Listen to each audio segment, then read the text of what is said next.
We are back in one of our favorite places in this entire world, Kyoto. For this video, this is the part 2 of the previous video that I uploaded last week, where we did the entire cafe hopping around the Kyoto city, the main city. But for this part 2 of this video, I wanted to show you guys more of what we did in Kyoto in a longer form video. But sit back, relax, and let's get to it.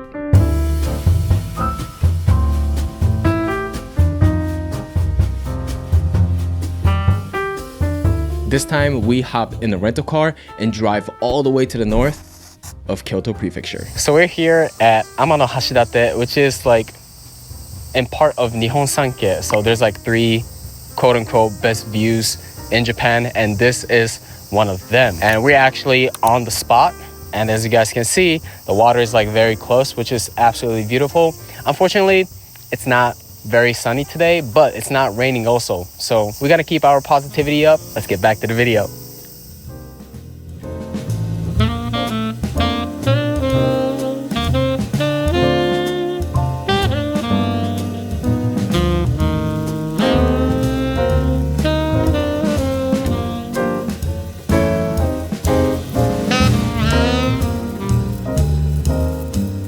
In Chionji Temple, they have a unique style of paper fortune where the fortune teller itself is in a shape of a fan. We both got really mid results, but hey, that's totally fine.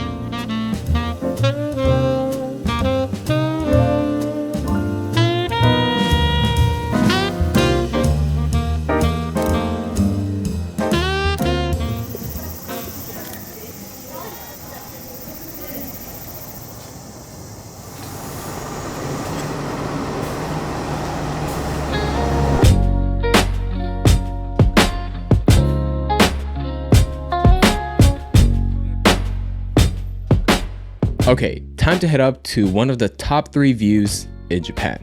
Amano Hashidate is a 3.6 kilometer long, narrow sandbar that separates Miyazu Bay from the Aso Sea. This land's natural formation was created over thousands of years by sediment. And this beautiful view ranks amongst Japan's 3 most scenic locations. We made it to Amano Hashidate. We're actually at the top. There's so many like amusement stuff on here. I thought this place was Disneyland, but apparently not. And the funniest thing about this place is that they're very famous for the way you look at the line from your crotch. It's called a crotch peeping. The reason why the crotch peeping is famous is because if the sky is blue, you see it from your crotch, the sky apparently turns into ocean, then the ocean turns into sky.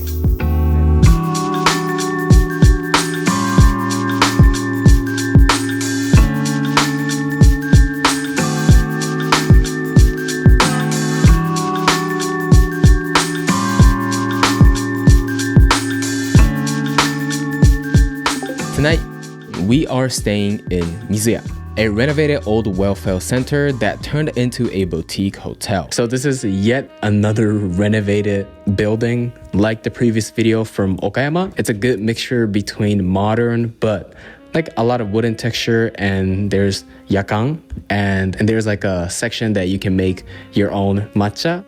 This hotel itself is pretty spacious as well. I love the super tall ceiling and a lot of like, you know, small accents that makes this place very beautiful. But yeah, this place is super cool. Not sponsored or anything. We paid this place to stay. So if you guys are ever in Miyazu City or Amano Hashidate, please check out Miyazu. Such a cool hotel.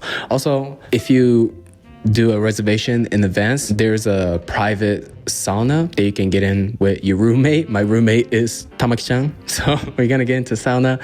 It's fully private. It's really good to just like do it with your family, your friends. You know, you don't really have to think about using with other people, so that's a plus.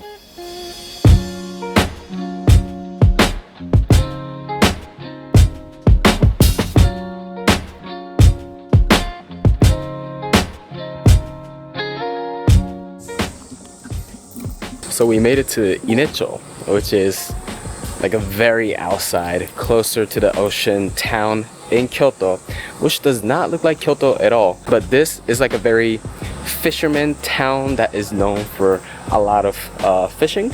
And one of the coolest things about here is the boat houses. So there's a lot of old boat houses that is like renovated, and a lot of places run as like cafes and stuff, so it's gotta be pretty cool.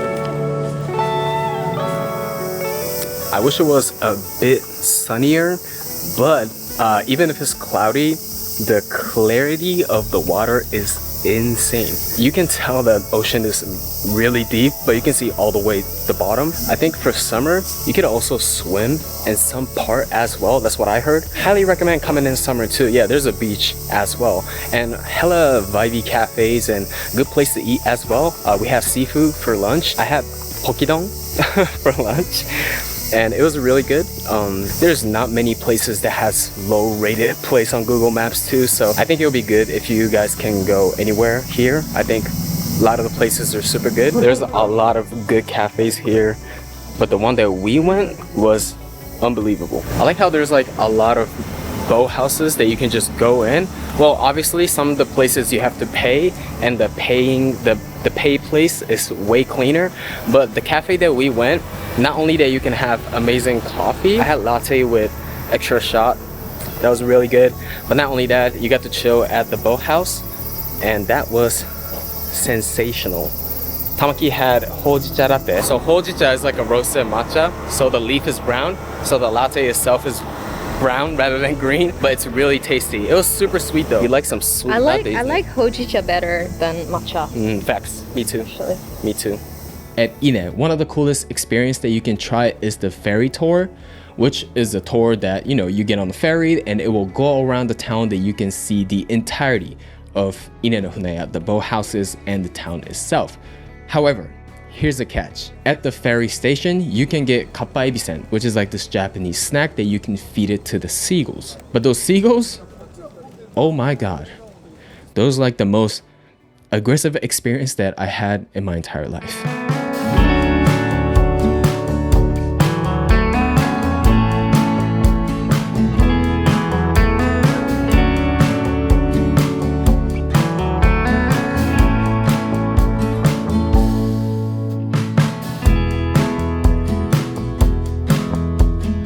This was pretty fun, but also very terrifying.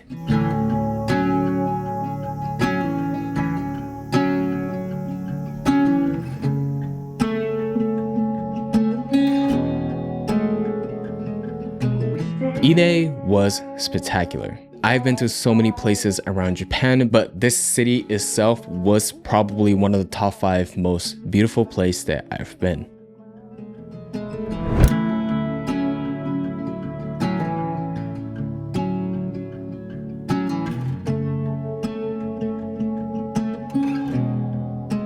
The next day, we are back in the main city. Since we only had a short amount of time, we did the typical routine, which will be museums, cafes, and visiting shrines. You can't really go wrong with this routine, especially in Kyoto. For the last destination of this trip, we are going to somewhere that is pretty unique. We are at Saihoji Temple, which is known as the Moss Temple. And even we missed the season for the moss, which will be spring to early summer and fall, but it was still really green, and the moss were alive. If you guys have any chance, I highly recommend hanging out in this place.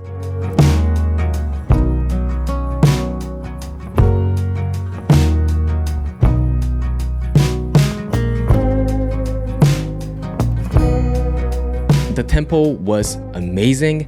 However, since it was really hot, we decided to go to a cafe called the Bamboo Cafe, right next to the temple. This cafe, the coffee was amazing, staffs are very nice, but most importantly, the AC was blasting.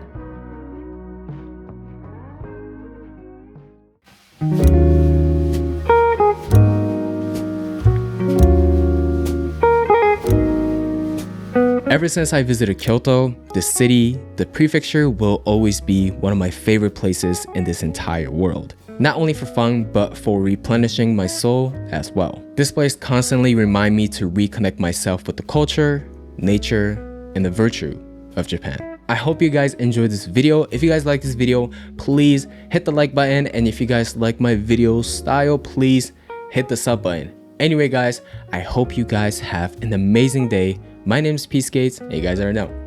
Peace out, guys.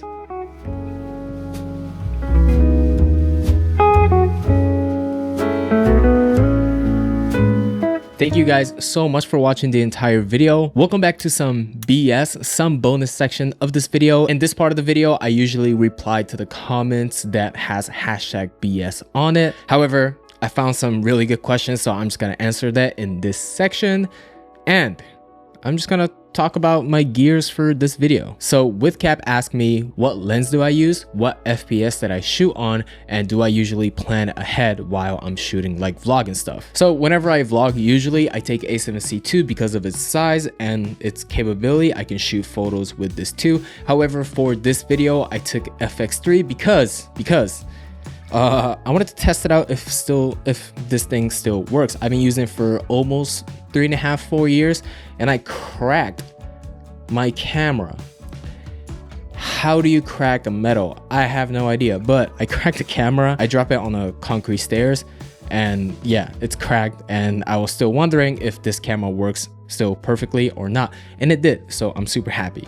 And for the lens, I brought two lenses. One is this f1.4 50mm G Master, which is a beautiful, fantastic lens. And whenever I'm filming like myself or environmental shots, I use 24mm f1.4 G Master, the golden lens of all time in my opinion. For ND filters, I use Nisi True Color Vario. Not a cheap ND filter, but I've tested so many ND filters in my life, and this is the best one for me, at least. In terms of FPS, I just usually shoot on 24 because some people shoot in 30, but I do love the motion blur.